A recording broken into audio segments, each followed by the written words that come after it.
ध्यानम। मैं सर्वेश्वरी भैरव के अंग के निवास करने वाली परमोत्कृष्ट पद्मावती देवी का चिंतन करता हूँ। वे नागराज के आसन पर बैठी हैं। नागों के फांसों में सुशोभित होने वाली मणियों की विशाल माला के उनकी दहलता उद्भासित हो रही है। सूर्य के समान उनका तेज है।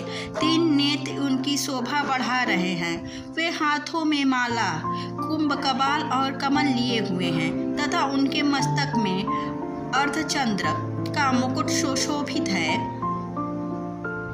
ऋषि कहते हैं,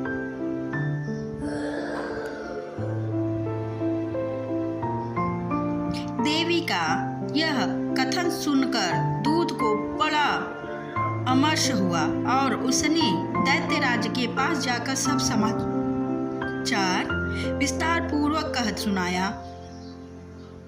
दूत के उस वचन को सुनकर दैत्यराज कुपित हो उठा और दैत्य सेनापति धूम्रलोचन से बोला, धूम्रलोचन, तुम शीघ्र अपनी सेना साथ लेकर जाओ और उस दुष्टा के केस पकड़कर घसीटते हुए उसे बलपूर्वक कहाँ ले आओ।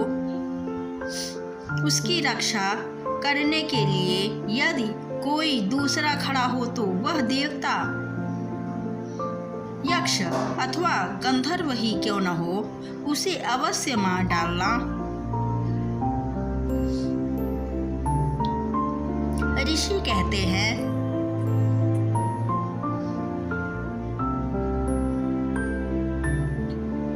शुंभ के इस प्रकार आज्ञा देने पर वह धूम्रलोचन दैत्य 60,000 असुरों की सेना को साथ लेकर वहां से तुरंत चल दिया।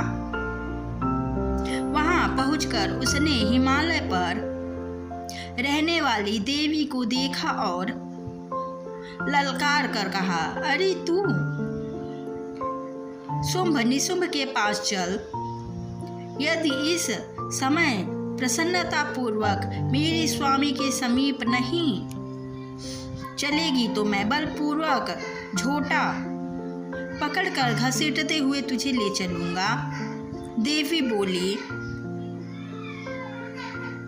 तुम्हें दैत्यों के राजा ने भेजा है। तुम स्वयं भी बलवान हो और तुम्हारे साथ विशाल सेना भी है।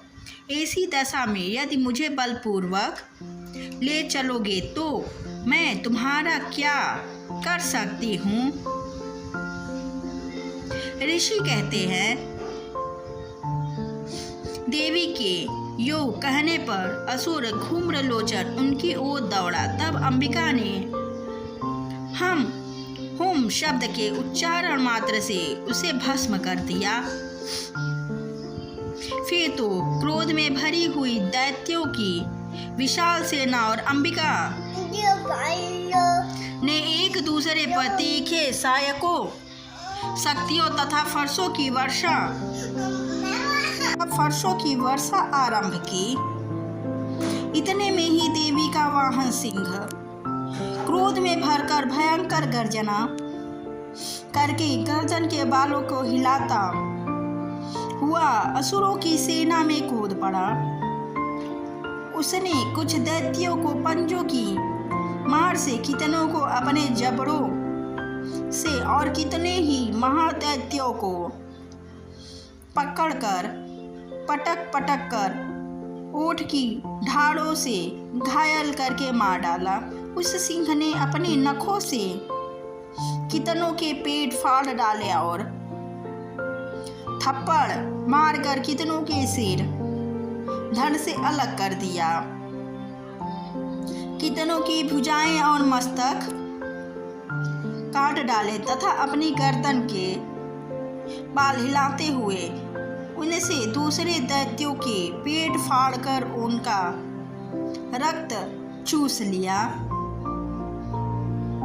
अत्यंत क्रोध में भरे हुए देवी के वाहन उस महाबली सिंह ने क्षण भर में ही असुरों की सारी सेना का संहार कर डाला। शुंभ ने जब सुना कि देवी ने घूम्रलोचन असुर को मार डाला तथा उसने सिंह के सारी सेना का सफाया कर डाला, तब उस दैत्यराज को बड़ा क्रोध हुआ। उसका ओठ कांपने लगा। उसने चंड और मुंड नामक 2 महादैत्यों को आज्ञा दी, हे चंड हे मुंड, तुम लोग बहुत बड़ी सेना लेकर वहां जाओ। उस देवी के झोटे पकड़कर अथवा उसे बांधकर शीघ्र यहाँ ले आओ। यदि इस प्रकार उसको लाने में संदेह हो तो युद्ध में सब प्रकार के अस्त्र शस्त्रों तथा समस्त असुरी सेना का यह प्रयोग करके उसकी हत्या कर डालना। उस दुष्टा की हत्या होने तथा सिंह के भी मारे जाने पर उस अंबिका को बांधकर साथ ले आना, साथ ले शीघ्र ही लौट आना। इस प्रकार श्री मार्कंडेय पुराण में सार्वणिक मन्वंतरी कथा के अंतर्गत देवी महात्म्य में घूम्रलोचन वध नामक 6ठा अध्याय पूरा हुआ। जय माता।